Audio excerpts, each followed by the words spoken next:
Nous recevons maintenant l'invité de Paris Direct. Bonjour Robert Salis. Bonjour. Vous êtes scénariste, cinéaste, documentariste. Vous signez Rendre la justice, un documentaire de 2 heures sur le monde de la justice. Il porte non pas sur le monde de la justice dans sa globalité, mais plutôt sur les magistrats, ceux qui font tourner cette machine. Le magistrat occupe une place centrale dans ce monde-là. Quel était votre objectif ?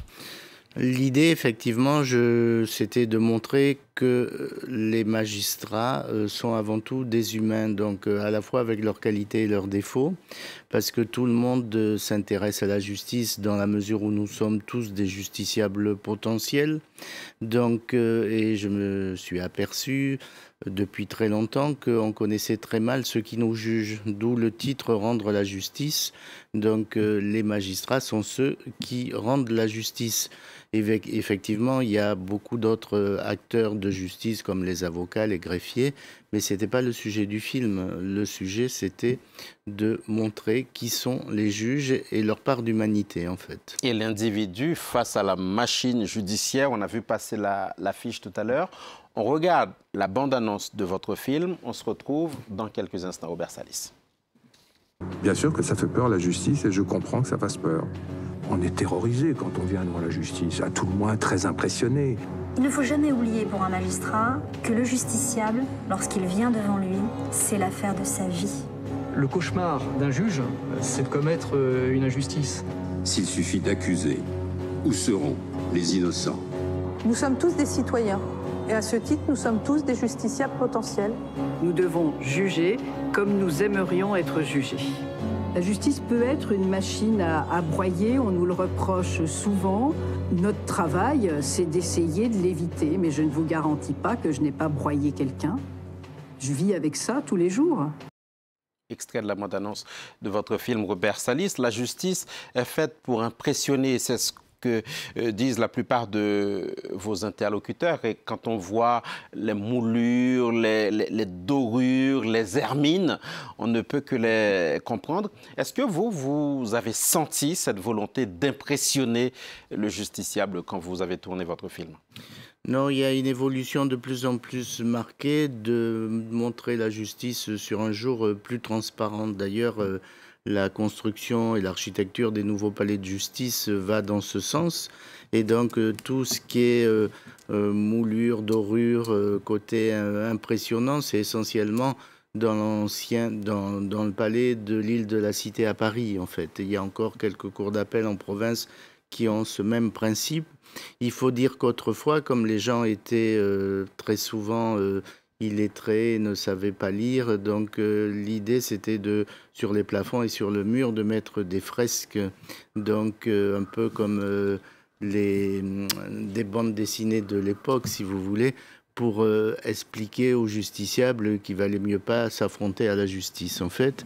Et maintenant, et notamment à l'école de la magistrature, il y a une volonté de beaucoup plus de transparence par rapport au travail des magistrats. Vous avez rencontré des magistrats, toutes juridictions confondues, des juges pour enfants, des magistrats à la Cour de cassation, on entend un magistrat de la Cour européenne des droits de l'homme, une procureure à la Cour d'assises. Est-ce que ce monde de la justice vous a paru, in fine, un petit peu plus lisible ? Oui. C'est la volonté des magistrats eux-mêmes. D'ailleurs, j'aurais pas pu faire le film il y a une dizaine d'années parce que ils n'auraient pas parlé aussi librement. Et l'idée, c'était effectivement de les montrer sous un jour nouveau, parce que là, je suis en train de faire une tournée du film en province et je m'aperçois dans les débats avec le public que les gens sont très, très curieux et intéressés de voir qui les juge, surtout dans les petites villes de province où on n'a pas accès, comme à Paris d'ailleurs, aux magistrats. Ça les intéresse de voir en chair et en os les personnes qui les jugent, en fait. Il n'y a pas d'audience dans votre film. On voit uniquement des magistrats et magistrats assis face caméra. Pourquoi ce choix? Parce qu'il y a eu beaucoup de documentaires sur des audiences et des films.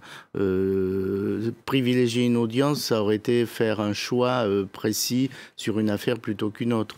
Donc, j'ai écrit créé le film avec un magistrat, donc qui est président de cour d'assises, et très très vite on a décidé de donner uniquement la parole aux magistrats, à leur ressenti et à la façon dont ils travaillent. Et le fait de montrer une audience, c'était pas notre but parce que il aurait fallu se concentrer sur un procès plutôt qu'un autre, et donc c'était pas notre volonté. Encore une fois, notre volonté, c'est de montrer que tout le monde peut avoir affaire à la justice. Avec ou sans son accord, d'ailleurs. Et on entend des magistrats dire qu'il ne faut absolument pas mettre la main dans l'engrenage de la justice. François Molins, l'ancien procureur de Paris, qui est maintenant à la Cour de cassation, rappelle l'adage « mieux vaut un mauvais arrangement qu'un bon procès ». C'est-à-dire le monde de la justice peut être absolument insupportable, impitoyable. On entend dans votre film, Robert Salis, une magistrate qui dit qu'ils ne rendent pas les services qu'ils sont censés rendre. Est-ce que cette autocritique vous a paru sévère ou à l'inverse justifiée? Non, il y a beaucoup de magistrats qui souffrent du manque de moyens. C'est vrai que dans certaines juridictions, il y a très très peu de moyens par rapport au nombre de procédures qui augmentent. Le paradoxe, c'est que tout le monde un peu craint la justice vu les sondages récents. La population se méfie de la justice, sauf qu'on fait de plus en plus appel aux juges. Et donc, il y a ce paradoxe-là. Il y a même ceux qui craignent une forme d'américanisation de la justice. Exactement, oui. Et en plus, c'est vrai que la justice la France par rapport à l'Europe a très peu de moyens par rapport à nos voisins européens, en fait.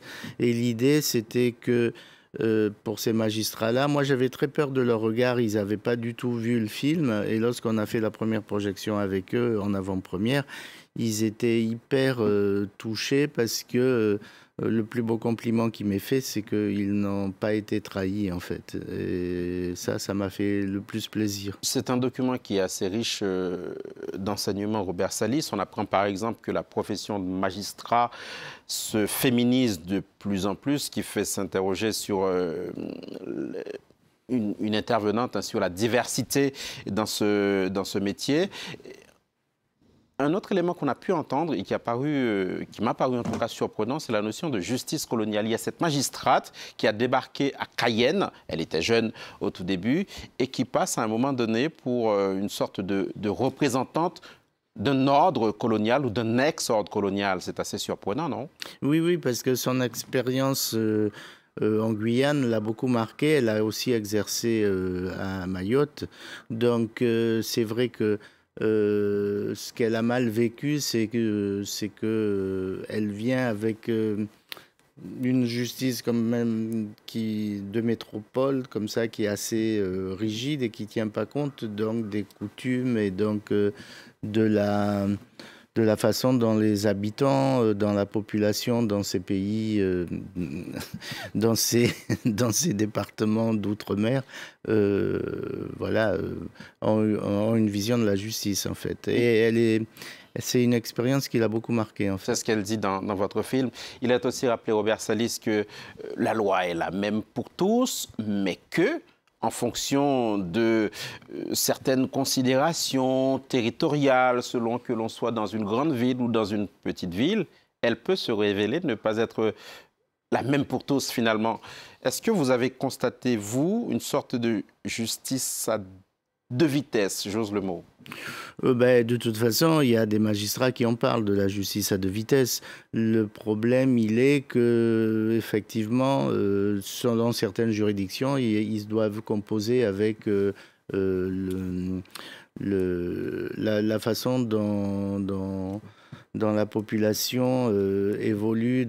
C'est vrai qu'en province, par exemple, ils sont un peu plus sévères qu'à Paris ou en région parisienne, parce qu'il y a plus de temps, il y a un peu plus il y a moins de procédures, donc ça y fait beaucoup.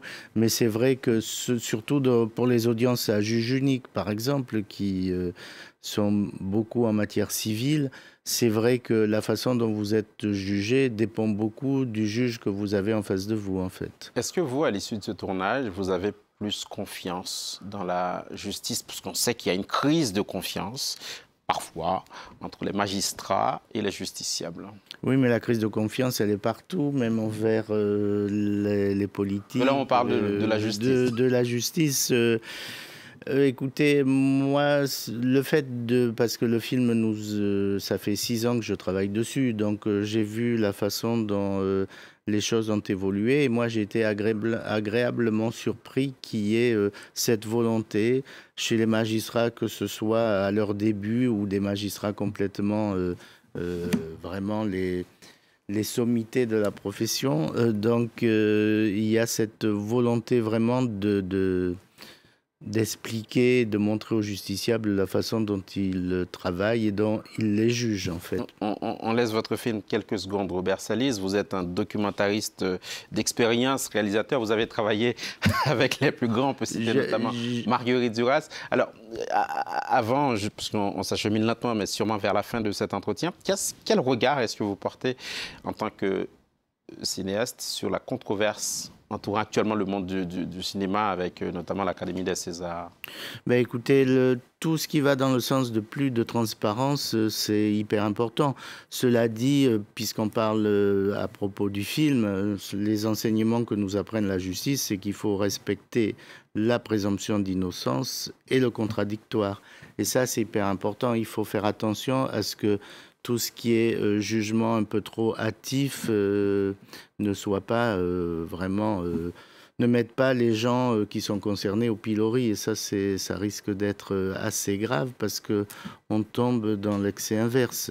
Je suis tout à fait pour, évidemment, le besoin de transparence, mais il faut faire attention à ne pas dépasser certaines limites. Dernière question, Robert Salis. Votre film est sorti au cinéma en novembre dernier. Où est-ce qu'on peut le voir aujourd'hui? Il continue à passer en province, donc on fait pas mal de projections aussi avec les universités de droit. Et donc, il y a un site qui est consacré au film qui s'appelle je fais un peu de pub, rendrelajustice.com, où c'est indiqué les endroits où on peut voir le film, en fait. Merci beaucoup. C'est moi. Merci d'être venu jusqu'à nous. C'était l'invité de Paris Direct. Merci de rester sur France 24. L'information internationale continue évidemment sur nos chaînes.